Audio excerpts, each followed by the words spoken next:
అందరికీ నమస్కారం. ఎన్నికలు ముగిశాయి. దాదాపు 82% ఓట్లు పోలయ్యాయి. ఇది ప్రజాస్వామ్యంలో మంచి పరిణామం. కానీ ఇదే సమయంలో ప్రజలందరం చాలా అప్రమత్తంగా ఉండాలి. ఎందుకంటే పోలింగ్తోనే ఎలక్షనీరింగ్ పూర్తి కాలేదు, కౌంటింగ్ కూడా ఉంది.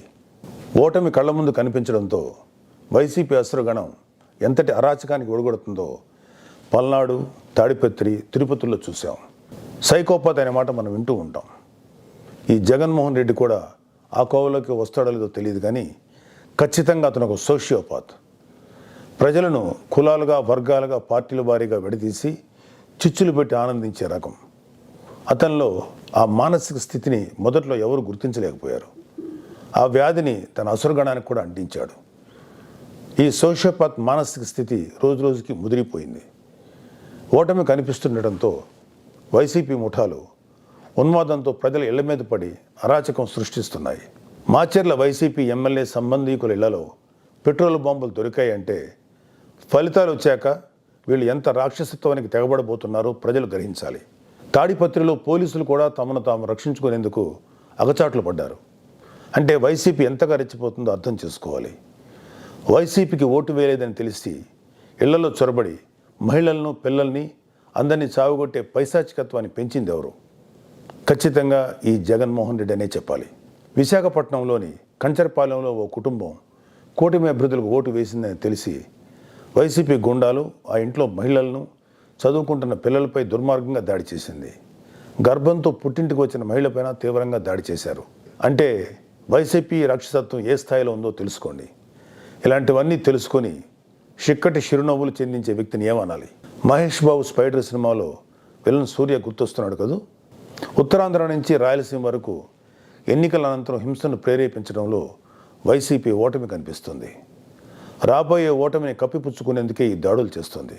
ఈవీఎంలు భద్రపరిచిన స్ట్రాంగ్ రూమ్స్ దగ్గర కూడా భద్రత పటిష్టంగా ఉంచాలి. అక్కడ సెంట్రల్ గవర్నమెంట్ వారిది 3 అంచెల సెక్యూరిటీ ఉంది. అయినా కూడా అక్కడ మన కూటమి పార్టీల ప్రతినిధులు నిరంతరం పహరా ఉండాలి. ముఖ్యంగా మన జన సైనికులకి, వీర మహిళలకి నా అభ్యర్థన ఏంటంటే, ఎక్కడైతే జనసేన పోటీ చేసిన ప్రాంతాల్లోని ఈవీఎంస్ భద్రపరిచిన స్ట్రాంగ్ రూమ్స్ ఉన్నాయో అక్కడ మన జన సైనికులు వాలంటీరింగ్ చేసి కాపులాగా కూర్చోవాలి. ఈ అవకాశాన్ని ముఖ్యంగా మనం వదులుకోవద్దు, వాడుకుందాం. ఈ వైసీపీ దుర్మార్గులను ఏ దేశంలోనూ తేలిగ్గా తీసుకోవద్దు. వాళ్ళు ఏ అరాచకానికైనా, దౌర్జన్యానికైనా తెగబడతారు. ఆ మధ్యన అంటే 2-3 ఏళ్ల క్రితం అమెరికన్ ప్రెసిడెన్షియల్ ఎలక్షన్స్లో కూడా ఎక్స్ ప్రెసిడెంట్ డొనాల్డ్ ట్రంప్ ఇలాంటి లక్షణాలే కనబరిచాడు. ఎన్నికల్లో ఓడిపోతున్నాను అని తెలిసాక కూడా నేనే గెలుస్తున్నాను, గతం కంటే గట్టిగా ఓట్లు వచ్చాయని ప్రచారం మొదలెట్టాడు. ఫలితాలు వచ్చాక కూడా నానా యాగి చేసి కుర్చీ వదలంటే వదలని అలాగే భీష్మించి కూర్చుంటే వైట్ హౌస్ నుంచి పంపేశారు. దాదాపు ఇలాంటి లక్షణాలే మన ఆపద్ధర్మ ముఖ్యమంత్రి జగన్మోహన్ రెడ్డి కూడా ప్రదర్శిస్తున్నాడు. అందుకే మొన్నటికి మొన్న ఐపాక్ మీటింగ్లో కూడా తన పార్టీ గెలుస్తుందని గొప్పలు చెప్పాడు. అతని మానసిక స్థితిని వంట పట్టించుకున్న ఉత్తరాంధ్ర నాయకుడు ప్రమాణ స్వీకార ముహూర్తం, విశాఖలో స్థలం అన్నీ ప్రకటించేశాడు. జూన్ 4 తర్వాత వీళ్ళందరినీ విశాఖలో ఉన్న ఆ ఆసుపత్రిలో చేర్చాల్సిందే. ట్రంప్ లాగే జగన్ కూడా కుర్చీ వదులుకోవడానికి ఇష్టపడ్డాం.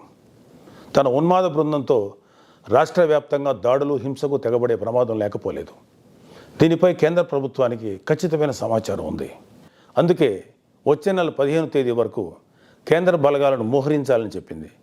మన వంతుగా కౌంటింగ్ ముగిసే వరకు కౌంటింగ్ కేంద్రాల దగ్గర, పార్టీ కార్యాలయాల దగ్గర కూటమి శ్రేణులు అప్రమత్తంగా ఉంటూ ప్రతి కూటమి కార్యకర్త ఈ కేంద్రాలను పర్యవేక్షిస్తూ ఉండాలి. ఆంధ్రప్రదేశ్ రాష్ట్రం ఈ అరాచక శక్తుల చేతుల నుంచి అభివృద్ధి సాధకుల చేతిలోకి మారే సమయం దగ్గరలోనే ఉంది. అందరం ఆ శుభగడి కోసం వేచి చూద్దాం. జై జనసేన, జై హింద్.